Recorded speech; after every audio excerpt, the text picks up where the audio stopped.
Class 12 में सबसे पहला आपका यूनिट है स्थिर वैद्युतिकी।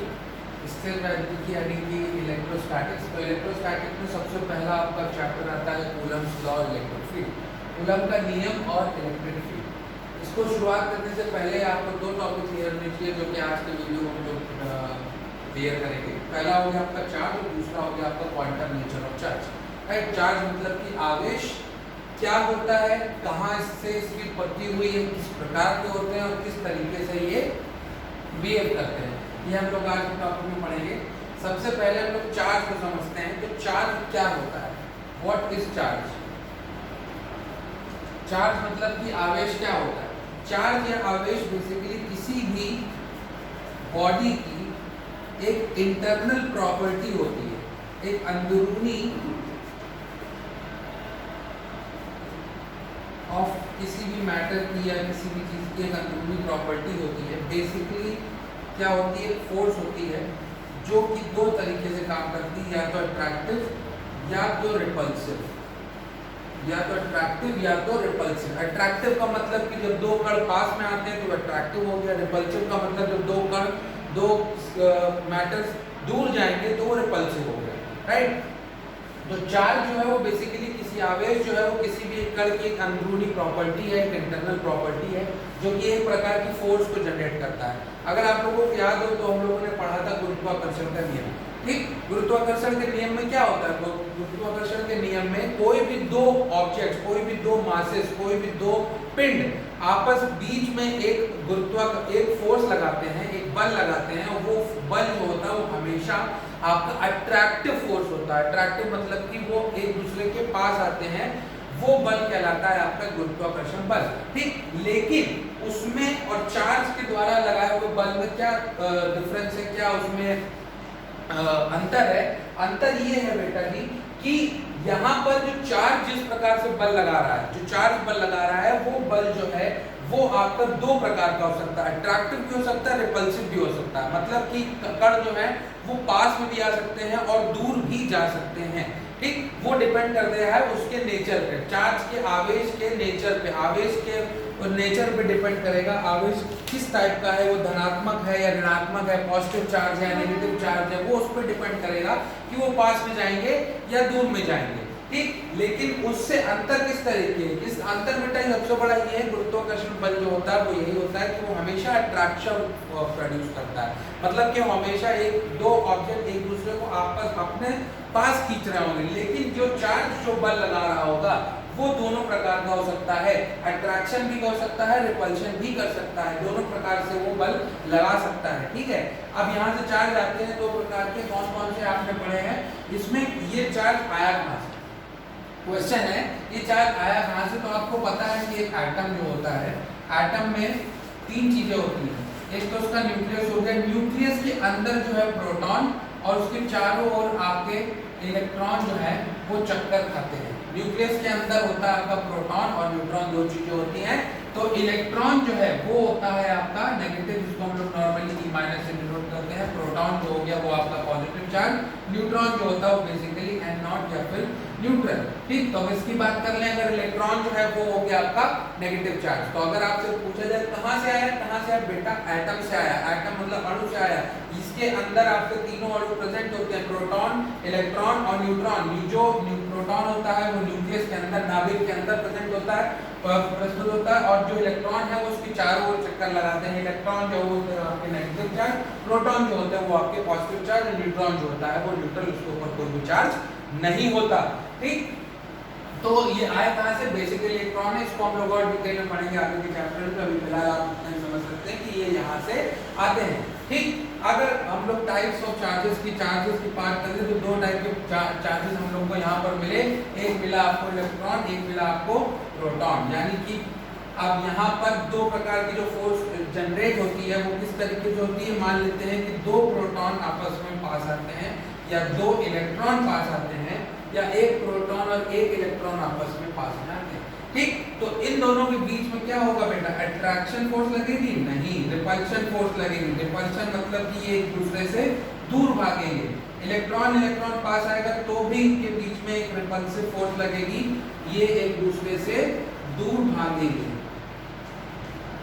ठीक, लेकिन अगर एक प्रोटॉन और इलेक्ट्रॉन पास में आते हैं तो यहाँ पर एक अट्रैक्टिव फोर्स लगेगी। तो इस बात से हमें क्या समझ में आया कि अगर दोनों चार्जेस एक प्रकार के हैं, लाइक चार्जेस रिपेल, अगर दोनों चार्जेस, दोनों आवेश एक तरीके के हैं तो वो रिपेल करेंगे, अगर दो चार्जेस अलग अलग हैं तो वो आपके अट्रैक्ट करेंगे, या हम लोग उसको बोल सकते हैं कि जो सजातीय आवेश हैं वो एक दूसरे को प्रतिकर्षित करते हैं, और जो विजातीय आवेश हैं वो एक दूसरे को आकर्षित करते हैं। जो सजातीय हैं मतलब एक जैसे हैं वो एक दूसरे को प्रतिकर्षित करेंगे, और जो आजाती हैं मतलब कि अलग अलग प्रकार के वो एक दूसरे को आपको आकर्षित करेंगे।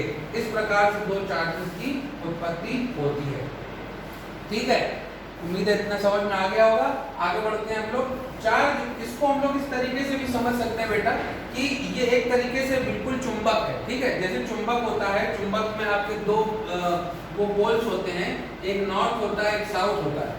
तो जो नॉर्थ पास आएगा तो वो रिपेल करेगा, साउथ पास आएगा तो रिपेल करेगा, लेकिन नॉर्थ और साउथ अगर पास में आएगा तो वो प्रतिकर्षित आकर्षित करेगा एक दूसरे को, अट्रैक्ट करेगा एक दूसरे को। तो उसी तरीके से चार्ज भी काम करते हैं कि अगर सेम करेंगे तो वो रिपल्सिव करेंगे, अगर दोनों टाइप से सेम होते हैं, और अगर अलग अलग होते हैं तो वो एक दूसरे को आकर्षित करेंगे, एक दूसरे को अट्रैक्ट करेंगे।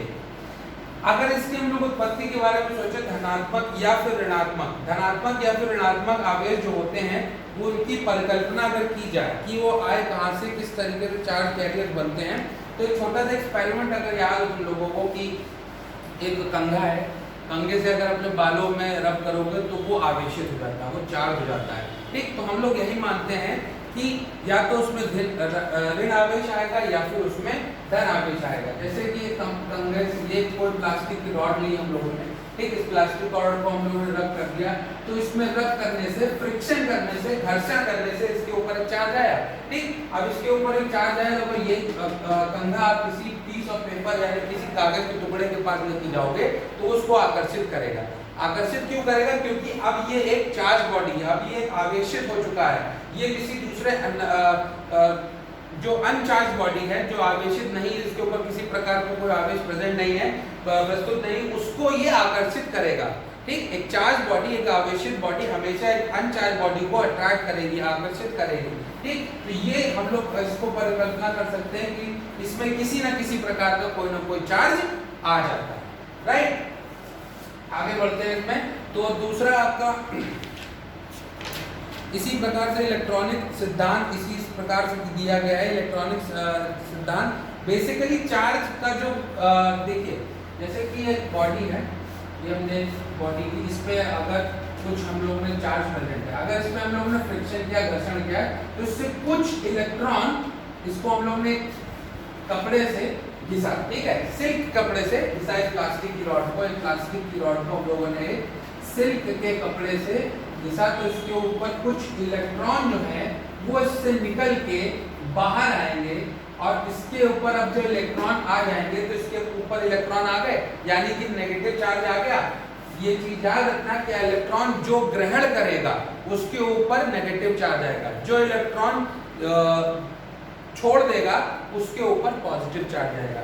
यहाँ पर जो प्लास्टिक का कंघा था, इसने इलेक्ट्रॉन अपने लूज कर दिए, बाहर निकाल दिए, तो इस सिल्क के कपड़े पर आपका एक पॉजिटिव चार्ज, नेगेटिव चार्ज आ जाएगा, ये ऋणात्मक हो जाएगा और ये आपका धनात्मक हो जाएगा। इस तरीके से चार्जों की उत्पत्ति कहलाती है। ठीक, वैद्युत आवेश का संरक्षण भी इसी प्रकार से होता है। वैद्युत आवेश का संरक्षण का मतलब होता है कि चार्ज को, वैद्युत आवेश को ना ही उत्पन्न किया जा सकता है और ना ही उसको नष्ट किया जा सकता है। इसी प्रकार से वैद्युत आवेश का कॉन्सेप्ट होता है। ठीक, आगे बढ़ते हैं। तो उसमें दूसरा आपका पॉइंट है quantum nature of charge. Quantum nature of charge क्या होता है? क्वांटम नेचर ऑफ चार्ज का मतलब होता है कि जो भी क्वांटम, इसको बेसिकली हम लोग, आपने पढ़ा होगा फोटोन जो था, उसको हम लोग, लाइट जो है, जो हम लोग देखते हैं प्रकाश, ये हमेशा छोटे छोटे पैकेट या बंडल में ट्रैवल करती है, स्थानांतरित होती है एक जगह दूसरी जगह, उसी को हम लोग फोटोन बोलते हैं। इसके लिए फॉर्मूला था E बराबर hν। ठीक, जहां पर E जो था एनर्जी की, h का मतलब प्लांक कांस्टेंट, प्लांक नियतांक, v जो हो गया वो आपका हो गया फ्रीक्वेंसी, यानी कि एफ से डिनोट करते हैं, फ्रीक्वेंसी हो गई, ठीक। अब यहाँ पर अगर जो इलेक्ट्रॉन है वो एक दो करके आपस में बढ़ते हैं, ठीक है, एक दो करके आपस में बढ़ेंगे, जैसे कि अगर एक फोटोन है उसकी एनर्जी 1 हो गई, 2 फोटोन है तो उसके लिए एनर्जी कितनी हो जाएगी बेटा 2h2, 3 है तो इस तरीके से अगर 3h हो जाएगी। ऐसे इस प्रकार से अगर n फोटोन है तो वो क्या हो जाएगा NH, ठीक, इस तरीके से ये निकल के आएगा, ठीक। अगर यहाँ पर अब ये इलेक्ट्रिक चार्ज से दिया गया है, इसी से उत्पत्ति होती क्वांटाइजेशन ऑफ चार्ज की। यहाँ का सबसे पहला फॉर्मूला, सबसे आसान फॉर्मूला और सबसे ज्यादा यूज होने वाला फॉर्मूला, Q बराबर NE, ठीक है। चार्ज की अगर बात कर लें तो Q बराबर NE, जहां पर N क्या है आपका नंबर ऑफ चार्जेस और E क्या है किसी भी इलेक्ट्रॉन पर, यहाँ पर ऋणात्मक और धनात्मक से हो रहा है तो यहाँ पर E जो है वो क्या होगा, एक इलेक्ट्रॉन पर कितना आवेश होता है। अगर उसके बारे में हम लोग पढ़ लें तो दोनों चीजें होती हैं, एक प्रोटॉन हो गया, ठीक है, और एक इलेक्ट्रॉन हो गया। अगर इसके हम लोग चार्ज की बात कर लें तो दोनों पर ही बेटा बराबर चार्ज होता है, 1.6 - 10⁻⁻⁹ कूलम और 1.6 × 10⁻⁻⁹ कूलम।